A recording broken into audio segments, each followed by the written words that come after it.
So we got a little problem with the G. Again, the 4.3 is solid, but it keeps breaking everything. Well, I was driving this thing and the turbo stopped making boost. So I'm gonna take this screen off and take a look. Long story short, the turbo actually started making noise. I'm pretty sure the fins are hitting the outside of the turbo, or the inside, whatever it be. eBay GT35, not so happy. I actually dumped the clutch in second, and it just made a sound and didn't make no boost, so let's take a look. Nice thing about where the turbo is, really easy to get to.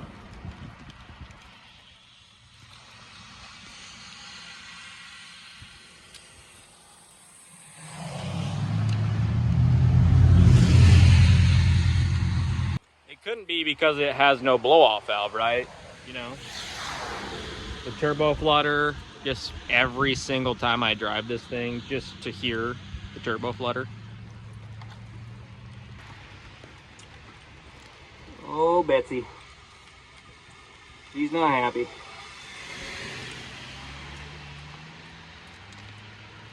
Doesn't really... Oh yeah, she's got some play.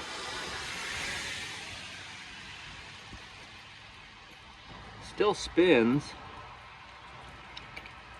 Huh. Interesting.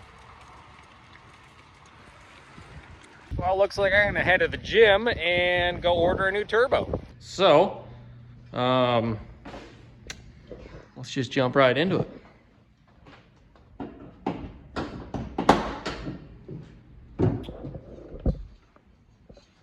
Poor thing. It's broken. It's broken? Yep. Pretty broken. Yeah. Did the turbo explode?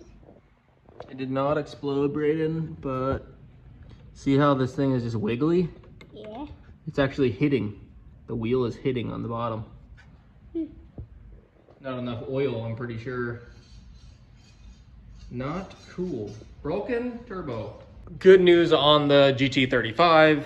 It was $170, $180, so I don't really care, but I messaged them, Max Speeding Rods, and they said they would send me out a new one for 50 bucks. So we got that one, and then also my buddy had a spare that he's not using, so I do have a spare now, because let's be honest, this thing's probably gonna blow up too, but we'll see. You serious, Bozo? I'm leaning towards it's a oil restrictor problem. When it was really cold out, like 15 degrees, this thing doesn't have much coolant in it, so I actually heated it up a few times, did a few heat cycles, and I'm pretty sure the oil was too cold to get through the resistor. So I might actually just drill that out a little bigger, so we can make sure that doesn't happen again. And as far as the blow-off valve, I kind of like the noises of the turbo just fluttering, so I don't want to keep that. So maybe we'll test it again. Drill out the oil restrictor, and then we'll just send it again. And if it blows up again, then we know, she needs a blow-off valve. So I'm gonna need to take everything off except for the exhaust housing. So center section and intake.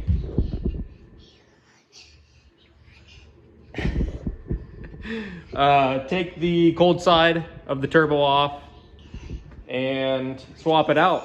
So I'm just gonna leave the exhaust housing on, bolt it up, and just put everything else in. Let's go.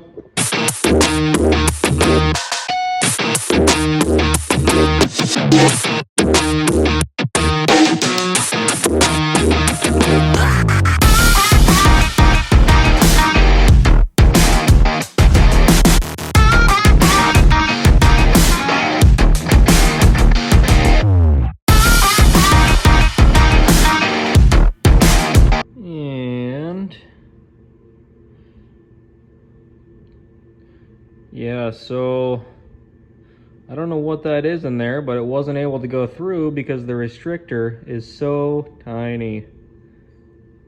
Doggone it. Yeah, that'll do it.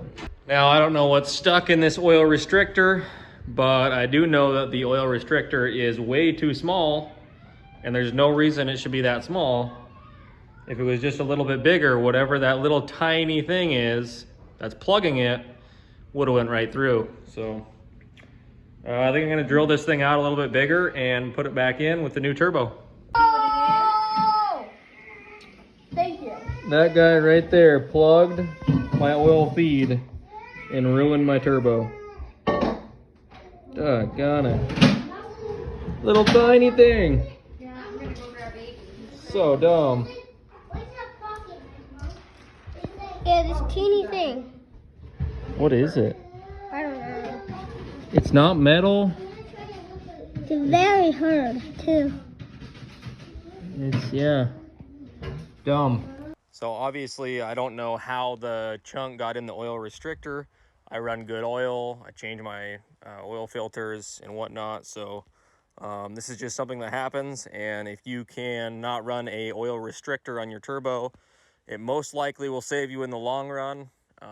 You know, some people have to run them, but if you don't have to, it's a good thing not to. So,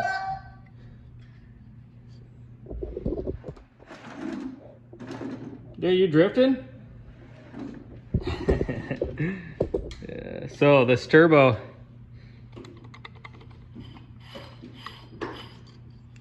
it's cooked. You can see it's hitting the housing, bearing a shot. Doggone it. And it was just a stupid failure too, so new turbo, let's go. Also, before I forget, pretty sure I need a new distributor. Now, this is my first vehicle with a distributor, and for a good reason. They're garbage, but I think I need to put a new distributor in because my timing is off, and I think there's a bunch of play in there or something's going on, and that's why it sounds like it's missing after I get on it, because I think that distributor is just, it's broken. So we'll give her a go, put a new distributor on as well, and go from there. So got the new turbo in, just gonna clock the cold side to go into the coupler. Bolts, feed, drain, good to go. So I ended up putting a used distributor on, and it didn't seem to help. It does seem a little bit different, but I don't think that was the issue. So I'm gonna have to tackle that in another video and try to figure out what's going on there. It's pretty intermittent, so you can still drive the truck, rip on it and whatnot. So it's not too big of a deal. It could also be something with the stock fuel pressure regulator, just giving it too much fuel maybe, you know, once it's on diesel. But again, we'll have to look into that.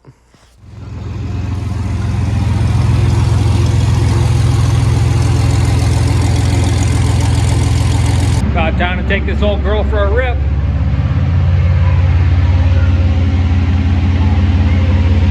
Huh? You want to come? I'm just going for a quick rip. You want to go? Really? He always just wants to go. Not today.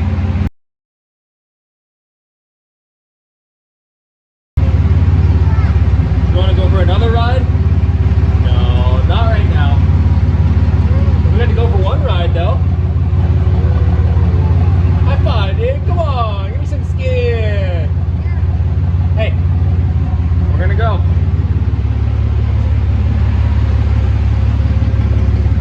High five, dude.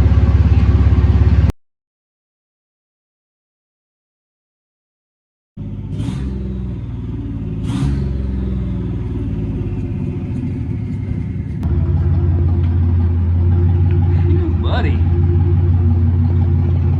Popping the concrete right up. Still smoky. Oh man. Heck yeah. Life on limiter.